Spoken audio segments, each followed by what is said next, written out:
आप सभी अवगत हैं कि आज दिनांक 28/11/2021 को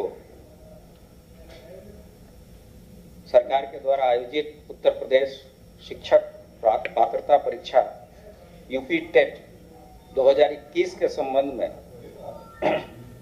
परीक्षाएं 2 पालियों में 10 से 12:30 तथा 2:30 से 5 बजे तक की 2 पालियों में आयोजित होनी थी, जिसमें सभी 75 जनपदों में के कुल 2736 परीक्षा केंद्रों पर यह परीक्षा की जानी थी, जिसमें 19,99,418 अभ्यर्थी या परीक्षार्थी शामिल होने थे।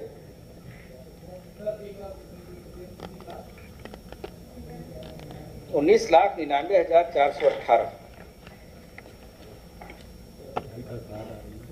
सरकार की प्रतिबद्धता शुरू से सभी परीक्षाओं को शुचितापूर्ण तथा पारदर्शी तरीके से कराने की रही है और इसमें हम लोगों ने, आपने पूर्व में भी देखा होगा कि आज तक कोई भी परीक्षा ऐसी नहीं हुई जो कि किसी भी न्यायिक प्रक्रिया से जिसमें इंटरफेरेंस रहा हो।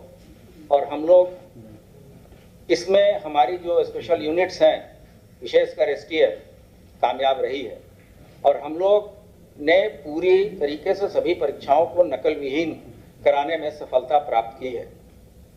इतनी बड़ी परीक्षा आयोजित हो रही थी, इसके लिए संबंधित विभाग के प्रमुख सचिव के द्वारा डीजीपी स्तर पर मीटिंग की गई तथा अन्य प्रशासनिक व्यवस्थाओं के अतिरिक्त ये जो नकल माफिया हैं या सॉल्वर गैंग है, इन पे कड़ी नजर रखने के लिए हम लोगों ने एक पूरा जाल बिछाया, जिसमें मैनुअल इंटेलिजेंस तथा टेक्निकल इंटेलिजेंस की सहायता ली गई।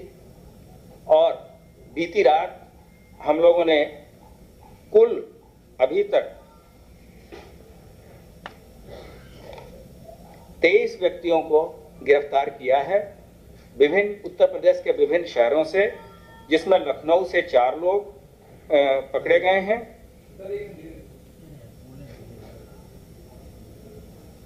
मेरठ एसटीएफ की टीम के द्वारा 3 लोगों को गिरफ्तार किया गया है। एसटीएफ वाराणसी और गोरखपुर के द्वारा भी 2 व्यक्तियों को पकड़ा गया है। जनपद कौशाम्बी से 1 व्यक्ति गिरफ्तार हुए हैं तथा प्रयागराज से 13 व्यक्तियों की गिरफ्तारी हुई है। इनके पास से कुछ फोटोकॉपी पेपर्स के मिले थे, जिनको हम लोगों ने शासन के साथ शेयर किया और ये बात प्रकाश में आई कि ये प्रश्न पत्र वही हैं जो कि परीक्षाओं में आने वाले हैं। तत्काल शासन स्तर से इस पे निर्णय लिया गया कि जो शुचिता और पारदर्शिता का जो बेसिक कंसेप्ट है, उसको मद्देनजर रखते हुए हम लोगों ने, शासन ने निर्णय लिया कि ये परीक्षाएं स्थगित की जाती हैं। ये भी निर्णय हुआ है कि अगले 1 महीने में दोबारा ये परीक्षा कराई जाएंगी तथा इस परीक्षा में जो भी व्यय भार आएगा वो सरकार के द्वारा ही वहन किया जाएगा। इसके लिए बच्चों को दोबारा न तो कोई फॉर्म भरना होगा, न तो कोई फीस देनी होगी।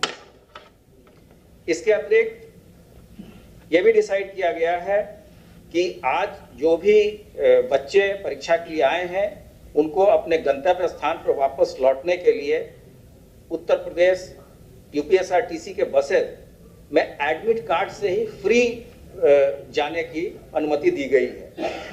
उनको कोई टिकट लेने की आवश्यकता नहीं है।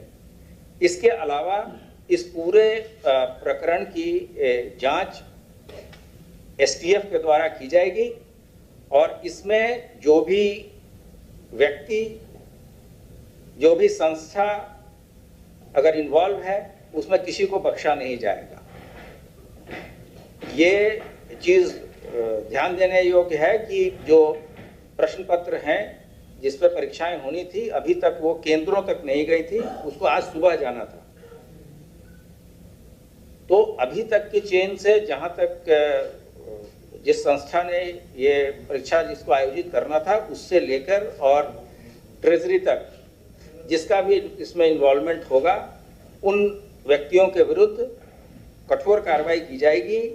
और जो चीज़ें बरामद की गई हैं उसमें कुछ मोबाइल फ़ोन हैं और पेपर के फोटोकॉपी हैं, और इसमें उत्तर प्रदेश के अलावा बिहार के भी कुछ व्यक्ति पकड़े गए हैं। और इसमें दो तरह से चीज़ें की जाती हैं, या तो सॉल्वर गैंग के द्वारा पेपर लीक कराया जाता है या किसी अन्य सॉल्वर को बिठा के ये परीक्षाएं दी जाती हैं।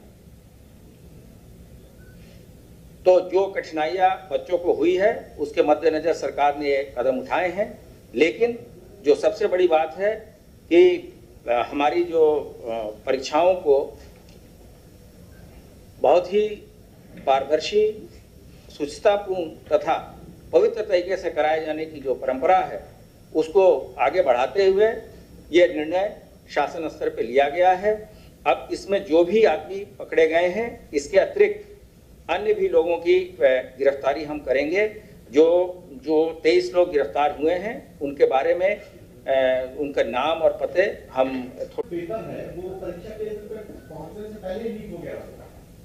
ऐसी अभी तक की जो सूचना आई है, क्योंकि आज ही सुबह जाना था और रात से ही ये चीज़ें कुछ लोगों के पास थी, तो ये सभी चीज़ें विवेचना का प्रश्न है। लेकिन फिलहाल सभी जगह शांति है। लोगों को जिला प्रशासन के अधिकारी और जो विभागीय अधिकारी हैं लोगों को बता रहे हैं, वहाँ अनाउंसमेंट लाउड हेलर के द्वारा किया जा रहा है कि सभी बच्चे अपने घर चले जाएं और पूरी तरीके से शांति व्यवस्था कायम है। अब मैं अनुरोध करूंगा जो हमारे जो सहयोगी प्रमुख सचिव जी हैं वो आगे आपको इसके बारे में अवगत कराएंगे।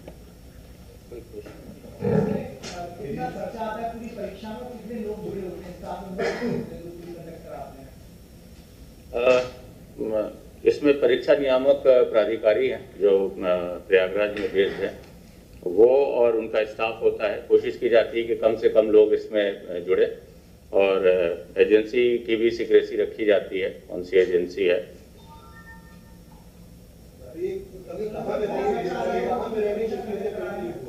जी अब ये तो जैसा देखिए, ये सभी चीजें डिटेल विवेचना का की बिंदु है, जिसके बारे में अभी कुछ भी कहना उचित नहीं है। अभी जितनी चीजें थी, और जैसे आपने देखा कि शासन की तरफ से सभी तरह की व्यवस्थाएं कराई गई थी, जैसे वहाँ सीसीटीवी की भी व्यवस्था थी कि जो भी परीक्षार्थी देंगे उनका सीसीटीवी कवरेज भी होगा, तो सभी व्यवस्थाएं की गई थी। लेकिन यहाँ कुछ ऐसे गैंग हैं जो बराबर कोई भी परीक्षाएं होती हैं तो उसमें इस तरह का डिस्टर्बेंस करते हैं। कभी कभी ये भी देखा गया है कि गलत पर्चा भी लीक कर देते हैं। तो जैसे ये पर्चे लीक हुए थे उसको हम लोगों ने शासन के साथ शेयर किया, उन्होंने इस चीज़ों को तस्दीक कराया, तो पाया गया कि उसमें से प्रश्न कुछ ऐसे थे जो कि परीक्षा में आने वाले थे। तो इस बेसिस पे शासन ने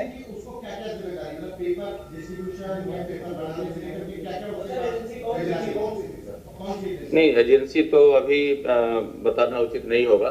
बाकी हमारे जो प्राधिकारी हैं वो परीक्षा नियामक प्राधिकारी हैं प्रयागराज में, वैसे शिक्षा विभाग के अंतर्गत है, और ये जिम्मेदारी उन्हीं की होती है कि वो प्रश्न पत्र सेट कराएं, एजेंसी का चयन कराएं और फिर उसको जिलों की ट्रेजरी तक पहुंचाएं। ट्रेजरी से फिर व्यवस्था होती है कि परीक्षा वाले दिन सुबह ट्रेजरी से निकाल करके वो परीक्षा केंद्रों पे ले जाया जाता है।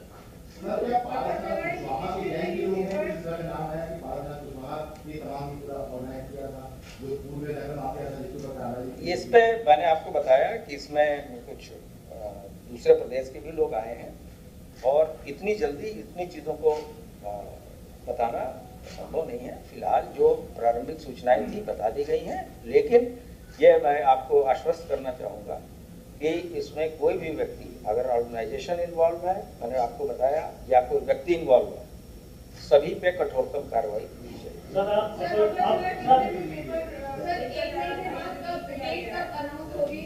डेट ये मैडम जैसा आपको बताया गया कि ये देखा जाएगा कि अगर एजेंसी ही कॉम्प्रोमाइज्ड है तो हो सकता है शासन एजेंसी बदलने के बारे में निर्णय ले। कहाँ से ये चीज़ें निकली हैं, इन चीज़ों को देखने के बाद ही चीज़ें डिटेल्ड सम्यक विचारोपरांत शासन के द्वारा ये निर्णय लिया वो हम लोग जल्दी बताएंगे। हाँ। ये भी देखना होता है कि इतने सारे अभ्यर्थी हैं हाँ। और उन डेट्स में जो परीक्षा केंद्र निर्धारित किए गए हैं वो फ्री हैं या नहीं है, क्योंकि बहुत सारी परीक्षाएं चलती रहती हैं, तो उनको देखते हुए हम लोग 1 माह के अंदर ही पुनः परीक्षा कराएंगे। अब आप अपर मुख्य सचिव और शिक्षा विभाग के मुखिया हैं, क्या संदेश देना चाहते हैं परीक्षार्थियों को कि क्या संयम रखिए, क्या करें, उनके लिए क्या जैसा एडीजी साहब ने भी अनुरोध किया कि सभी अभ्यर्थियों से हम लोग यही अनुरोध करेंगे और यही निर्देश भी हैं कि उनको पुनः फॉर्म नहीं भरना पड़ेगा, न किसी तरह की फीस ली जाएगी और हम पुनः डेट जितनी जल्दी होगा वो कराएंगे। आप अवगत हैं कि टीईटी की परीक्षा पिछले वर्ष भी कोविड के कारणों से नहीं हो पाई थी, इसलिए हम लोगों ने इस वर्ष ये कराया था और ये घटना हो गई है, तो हम लोग 1 माह के अंदर पुनः इसको संचालित करेंगे। ये जो बैंक पकड़ा गया है तो बिहार के कितने लोग हम सभी का नाम पता आपके साथ कुछ घंटों के बाद से शेयर करेंगे, इंफॉर्मेशन डिपार्टमेंट के थ्रू हम आपको देंगे। लेकिन ये जो सबसे महत्वपूर्ण चीज है कि शासन के द्वारा इस पर तत्काल निर्णय लेते हुए कि परीक्षा की पवित्रता और शुचिता में आंच न आए और जिस तरह से अभी तक की सभी परीक्षाएं हुई हैं उसी तरह हम आगे भी कार्रवाई करेंगे और नकल माफिया जैसे अन्य माफियाओं की कमर तोड़ी गई है, नकल माफियाओं की भी कमर तोड़ी गई है। धन्यवाद।